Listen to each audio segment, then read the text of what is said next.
Here's something worth knowing before you spend a single dollar. A lot of riders over 50 walk into a dealership, see a good-looking bike at a reasonable price, and assume it's a smart buy. Sometimes it is. Sometimes it's the kind of purchase you regret 6 months later when your back hurts, your wrists are sore, and the bike feels like it's fighting you instead of working with you. Under $5,000, there are genuinely good options out there. Bikes that are comfortable, easy to manage, and built for real-world riding, not track days or weekend drag races. But there are also bikes in that same price range that look like deals and ride like mistakes. Today we're going through both, the best and the worst, specifically for riders over 50 who want confidence, comfort, and something they'll actually enjoy long-term. Let's get into it. Honda CTX 700. The CTX 700 doesn't try to impress you. It just works, and that's exactly why it belongs on this list. Honda built this one with a low, relaxed seating position that takes pressure off your lower back on longer rides. The engine is smooth and predictable, never aggressive, never catching you off guard.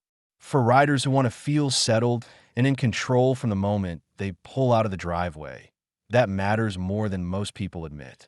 Low-speed handling is manageable without feeling sluggish, and the DCT automatic option, if you find one, removes the clutch entirely, which some riders genuinely appreciate as they get older.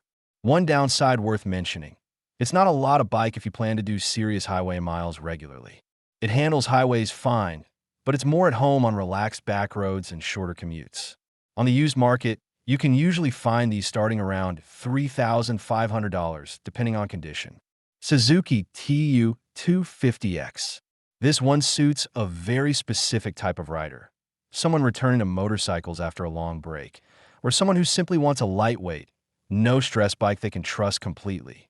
The TU250X is narrow, light, and easy to place exactly where you want it. There's no intimidation factor here. It pulls smoothly, the controls feel natural, and the upright seating position is comfortable without putting strain on your neck or shoulders. What works particularly well is how forgiving it is at low speeds. Parking lot maneuvers, tight turns, slow traffic. This bike handles all of it without making you work hard. The downside is honest. 250 cubic centimeters is limited. If you ride with groups that move at highway pace regularly, this may feel underpowered in those situations. On the used market, you can usually find these starting around $2,000, depending on condition. Kawasaki Versys 650. The Versys 650 is one of those bikes that keeps coming up in conversations among experienced riders, and for good reason. It sits you upright, which immediately reduces fatigue on longer rides. The handlebars are wide and natural, your arms aren't reaching or cramping, and the overall riding position just feels thought through. The suspension is on the softer side compared to most bikes in this category, which means road imperfections don't translate directly into your spine. The engine has enough power to feel confident on highways without ever feeling like it's pushing you faster than you want to go. That balance is harder to find than it sounds. It also carries luggage well if you do any kind of touring or day trips, practical in a way that actually gets used. One honest downside: it's a taller bike. If you're on the shorter side, ground reach can feel uncomfortable until you get used to it. On the used market, you can usually find these starting around $4,000, depending on condition. Yamaha Stryker. The Stryker is a cruiser, and it looks the part: low, clean lines, classic style. But what makes it worth considering for riders over 50 is how approachable it actually feels once you're on it. The seat height is low, which gives you solid ground confidence at stops. The engine delivers torque in a smooth, manageable way. Nothing sudden, nothing that catches you off guard pulling away from a light. Riding position is relaxed and natural. Feet forward, back straight enough, no aggressive lean. For someone who wants a bike that looks good and feels comfortable over a couple of hours in the saddle, the Stryker delivers that without drama. The downside is wind protection. There's none. On longer highway stretches, you'll feel it, especially at speed. A windscreen is an easy addition, but it's worth knowing up front. On the used market, you can usually find these starting around $4,500, depending on condition. BMW G650 GS. The G650 GS is BMW's smaller adventure bike, and it deserves more attention than it typically gets in conversations about bikes for older riders. What stands out immediately is how manageable it feels for its size. It looks substantial, but rides lighter than you'd expect. The seating position is upright and natural, giving you a clear view of the road ahead without putting strain on your neck or shoulders over time. The suspension does real work here. It absorbs road texture well, which becomes noticeable on longer rides where smaller bikes start to feel punishing. The engine is smooth and linear. Power builds gradually, predictably, never in a way that demands your full attention just to manage it. It's also genuinely versatile, comfortable on highways, capable on back roads, and composed enough in town that daily riding doesn't feel like a compromise. The one downside worth mentioning is seat height. Stock. It runs tall, which can be a concern for shorter riders. Lowering options exist, but it's an extra step and an extra cost to factor in. On the used market, you can usually find these starting around $4,500, depending on condition. Before we get into the worst picks, a quick thought worth sitting with. A lot of riders over 50 make the same error. They look at price first and comfort second. A bike at $2,500 that fights your body every ride is never actually a good deal. The real cost shows up later, in fatigue, in lost confidence, in rides you start skipping because the bike stopped being enjoyable. The best picks we just cover share one thing. They work with you, not against you. Keep that in mind as we go through what to avoid. Ducati Monster 796. On paper, the Monster 796 looks like a reasonable buy.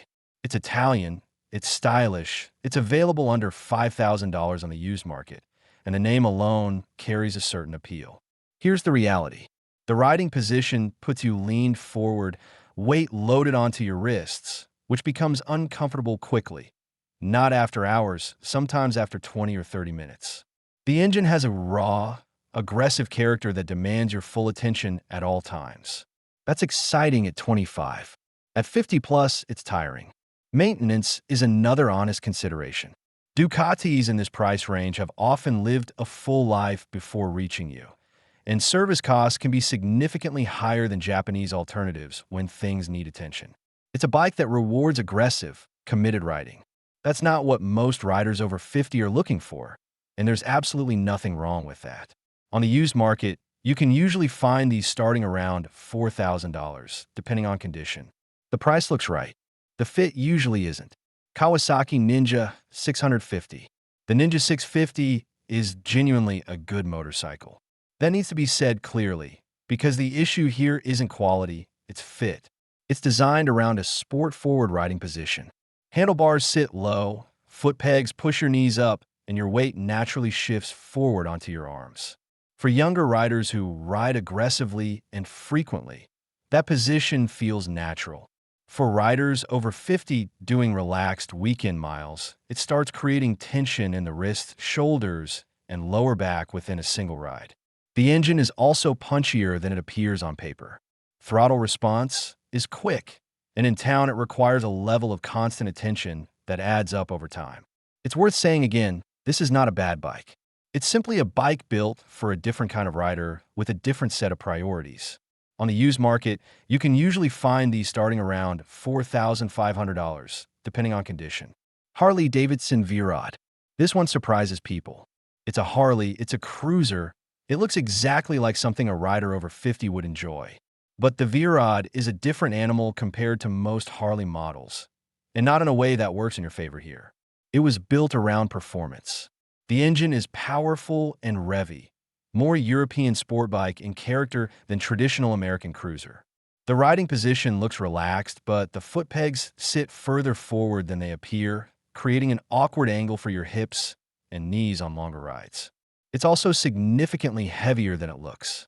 At low speeds in parking lots, or when maneuvering in tight spaces, that weight becomes very apparent very quickly. For riders who already have concerns about low-speed control and confidence, that's a genuine issue worth taking seriously. Add to that the maintenance costs that come with older V-Rods in this price range, and the value proposition starts to unravel. On the used market, you can usually find these starting around $5,000, depending on condition. that money goes further elsewhere. KTM RC 390. The RC 390 is a track-focused machine wearing street-legal clothing. Everything about it is designed for aggressive, committed sport riding, and it makes no apologies for that. The seating position is extreme. You're folded forward, weight entirely on your wrists, knees tucked high, head down. Even young, flexible riders find extended street riding uncomfortable on this bike. For riders over 50, it's genuinely impractical for anything beyond very short distances. The suspension is stiff, tuned for cornering performance rather than road comfort. Every bump, every crack, every rough patch of pavement transfers directly through the frame and into your body. It's a thrilling machine in the right context. That context is a racetrack, not a Sunday morning ride through the countryside. On the used market, you can usually find these starting around $3,500, depending on condition. Save that money for something that actually suits where you are in your riding life. So there it is, 5 bikes worth your attention and 4 that are better left for someone else. Under $5,000, the right choice is out there. It just requires looking past the styling and the reputation and asking one honest question. Does this bike work for the kind of riding I actually do? Comfort, control, and confidence matter more than anything else at this stage. A bike that delivers all three every single ride is worth far more than a name on a tank. Which one would you choose? Drop it in the comments. And if this helped, you already know what to do.